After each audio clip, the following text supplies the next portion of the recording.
శాఖ మార్చులకు అదేవిధంగా పెద్దల సహచార మంత్రులు శ్రీనివాసరెడ్డి గారికి, వెంకటరెడ్డి గారికి,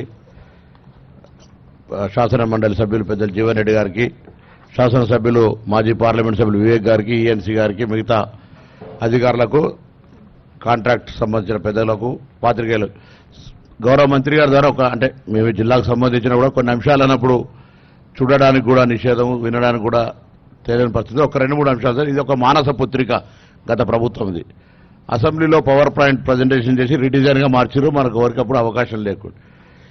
దీని ద్వారా అసలు ఎంత నీటిని లిఫ్ట్ చేసిండ్రు ప్రాజెక్టు పూర్తయిన దశలల్లా, ఎంత నీటిని రైతాంగానికి ఇచ్చిండ్రు, మళ్ళీ ఎంత నీటిని మళ్ళీ కిందికి వదిలిపెట్టాల్సి వచ్చింది, కరెంటు బిల్లు ఎంత వచ్చింది, ఎంత ఏరియా పారకం పెరిగింది.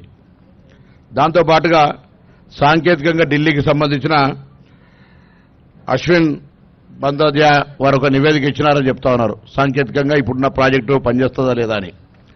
పోలీస్ కుట్ర కేసులో స్పష్టంగా వాళ్ళు చెప్తా ఉన్నారు, దానికి సంబంధించిన బాంబు అటువంటి అవకాశమే లేదనేటువంటి నివేదిక ఎఫ్ఐఆర్ లోపల ఇచ్చినటువంటిది తప్పు. ఆ రోజు దృష్టి మరల్చడానికి ఆనాడు ప్రభుత్వం ఒక పిటిషన్ ఇప్పించింది. దాని తర్వాత ఎఫ్ఐఆర్ చేశారు, జాగిలాలను పంపారు, దాని తర్వాత ఫోరెన్సిక్ నిపుణులు తీసుకున్నారు, అన్ని రిపోర్టులు మొత్తం ఎవ్రీథింగ్ తీసుకొని ఇందులో అటువంటి కుట్రకోణం లేదు, బాంబులు పెట్టే పరిస్థితి లేదు, 10 టీఎంసీల నిలుండగల బాంబులు పెట్టేటువంటి ప్రతిభావంతులు ఈ దేశంలో లేరనేది స్పష్టం చేశారు.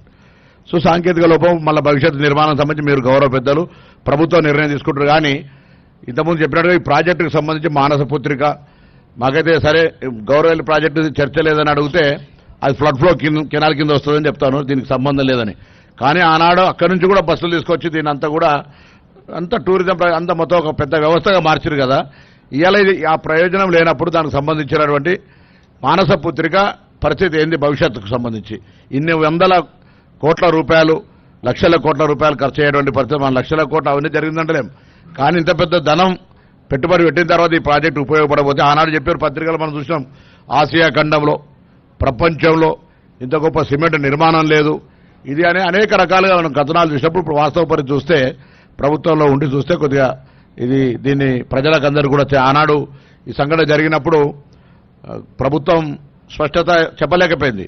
మనం గౌరవ మీరంతా కూడా మంత్రిగా, సంబంధిత శాఖ మంత్రిగా మీరు ఈరోజు ఒక పెద్ద కార్యక్రమం తీసుకొని వచ్చినారు.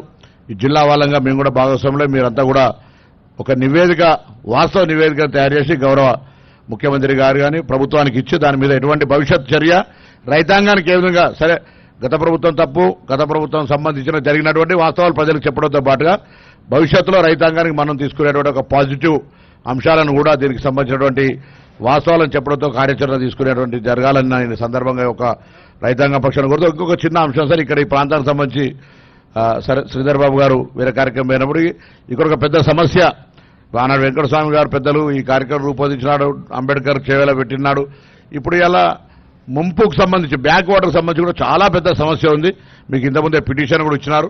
ఆ అంశం కూడా నష్టం ఆల్రెడీ భూసేకరణ జరిగింది, భూ నిర్వాసితుల ఇష్యూ అని పక్కన పెడితే ప్రాజెక్ట్ కట్టిన తర్వాత వెనుకకు వచ్చి ఎన్ని ఎకరాలు అవుతాయి ప్రకాష్ రెడ్డి, అదొక నష్టం మీద కూడా కొద్దిగా చర్య తీసుకోవాలని సందర్భంగా నేను కోరుతూ ఆ రోజు మరి 5 మే 2012 నాడు ఆ రోజు అశోక్ చవాన్ గారు, పవన్ బన్సాల్ గారు నీటిపారుదల మరి సిడబ్ల్యూసీ మంత్రి, వాటర్ దానికి సంబంధించి కేంద్రంలో కిరణ్ కుమార్ రెడ్డి గారు ముఖ్యమంత్రి, మేమంతా కూడా ఎంపీలంగా ఆ రోజు వాటర్ రిసోర్సుల అగ్రిమెంట్లో ఉంటే మేము ఆ రోజు దాని తదుపరి ప్రభుత్వం నిర్ణయం 5వ తారీఖు 5వ నెల 2012 దాని తర్వాత జరిగినప్పుడు ఆ మీటింగ్ ప్రొసీడింగ్స్ కావచ్చు, తర్వాత ఇప్పుడు డేట్స్ ఇచ్చినారు కొన్ని డేట్స్,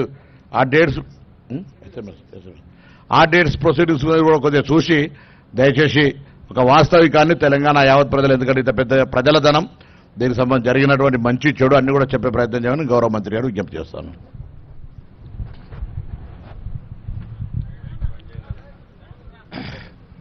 మంత్రివర్యులు ఉత్తమ్ కుమార్ రెడ్డి గారికి కృతజ్ఞతలు. ఎందుకంటే 5